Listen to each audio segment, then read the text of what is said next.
funny thing about renovating a house in Panama is you can ask for weeks, when's the guy with the tractor coming to move the container?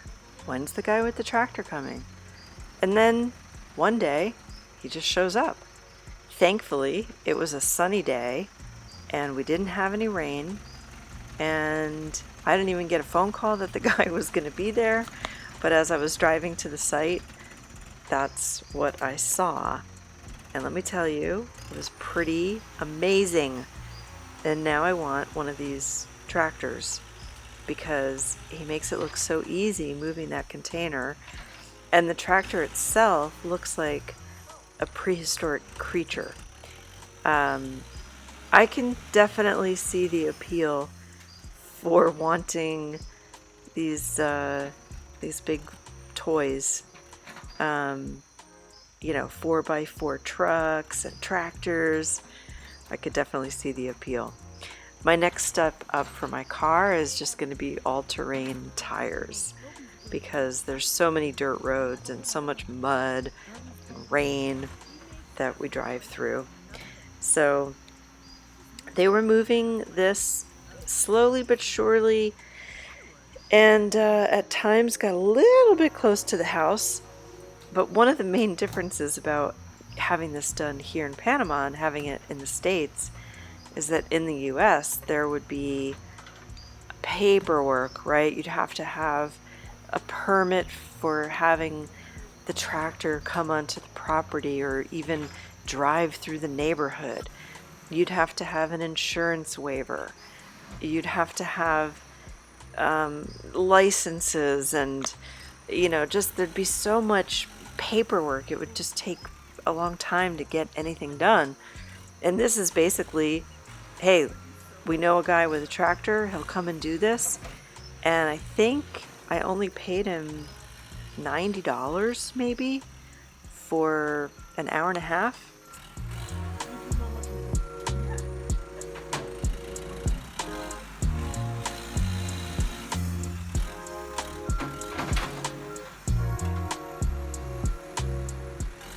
So there were 3 little tree casualties, 2 dead citrus trees, and then another tree that had some kind of, some kind of fungus or something on it. But I'm planning on planting a lot. But recently I was thinking maybe I should just plant palm trees, and then obviously lots of flowering shrubs and plants. This is where it got a little bit close to the house for my liking, and even having the guys there that close and they don't have hard hats on, I am trying to take safety first as one of the main factors when the guys are working, and so far things have gone pretty well.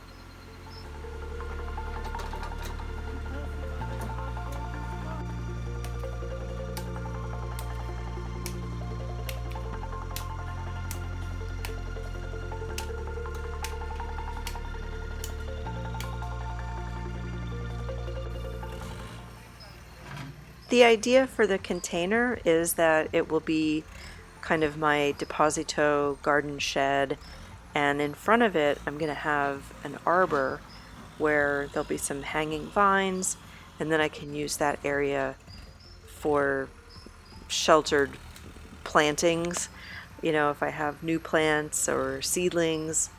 And then eventually I'd like to have a jacuzzi, and so inside the container can house the pump for the jacuzzi.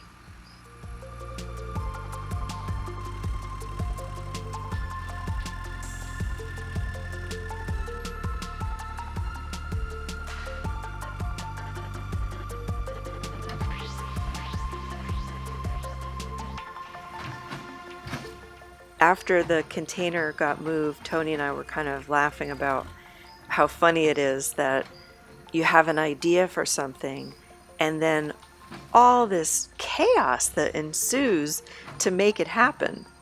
You think like, yeah, we'll just move the container over to this other part of the property, but the logistics of it and the reality of what has to happen to make that actually become reality is pretty interesting.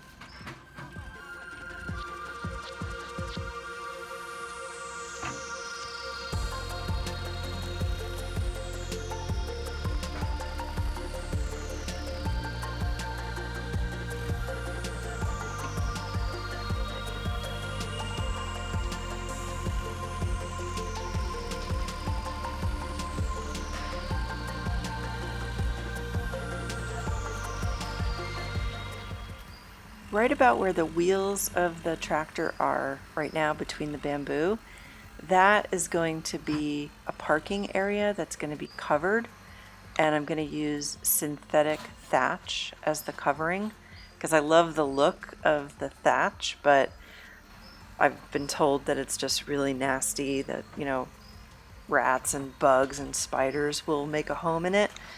And so the synthetic will be a good sturdy option that hopefully won't house any rodents. And the tractor definitely tore up the yard, which is fine because I have to add some rocks and gravel and even some more dirt to make that part of the yard a little higher and sloped to the side where one of the trenches are for the water to run off. That's one way that we're going to mitigate the oversaturation on the property.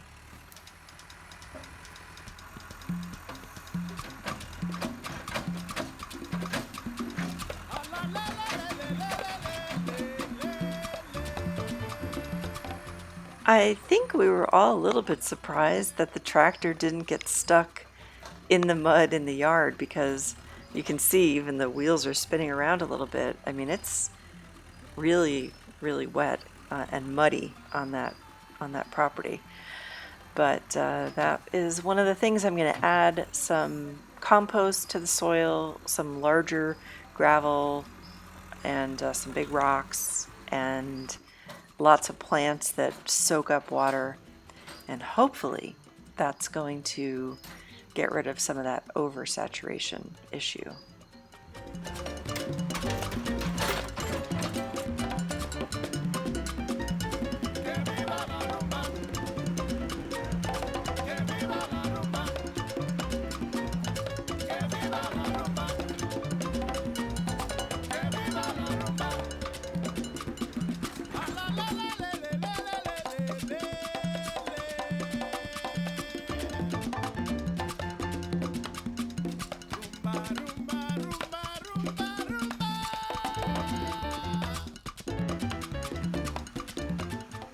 Kind of funny to think about all this activity and destruction just so I can have a garden shed.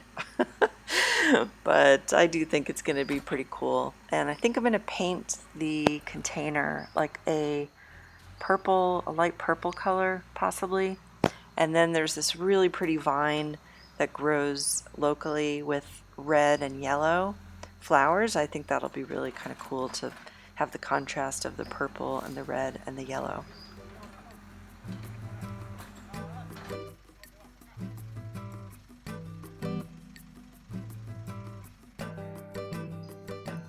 So here's some progress upstairs.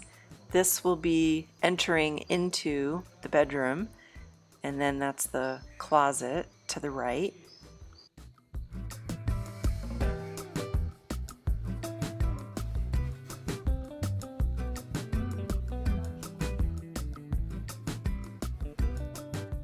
In an upcoming video, you'll see the separation between the sitting area where I'm going to have a desk and the bed area, and then that was the bathroom wall. This is the closet area closed off with the metal zinc.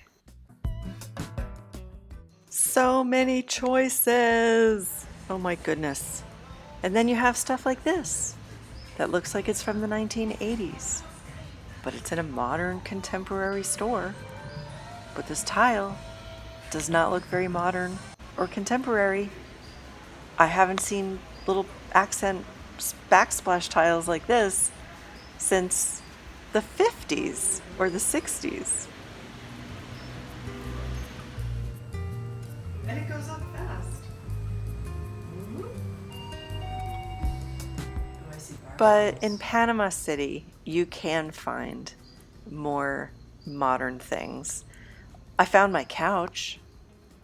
Isn't it great?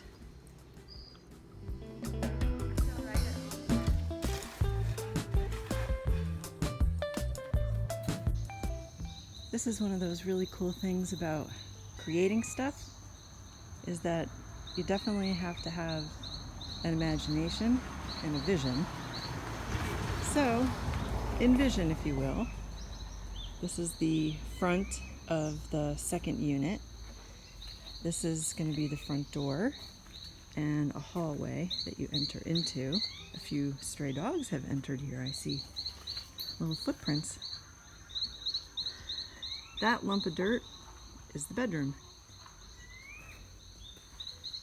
In this hallway, there's going to be a desk, like a work desk, right along this wall.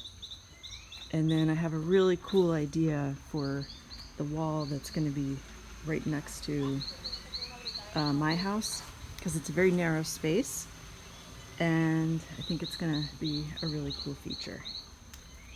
So this clump of dirt up to that board is going to be the living room, all in here.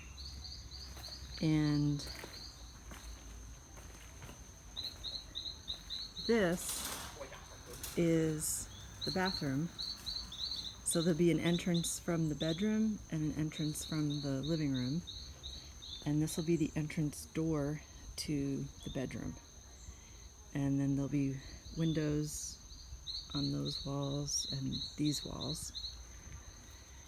And then back here is the kitchen.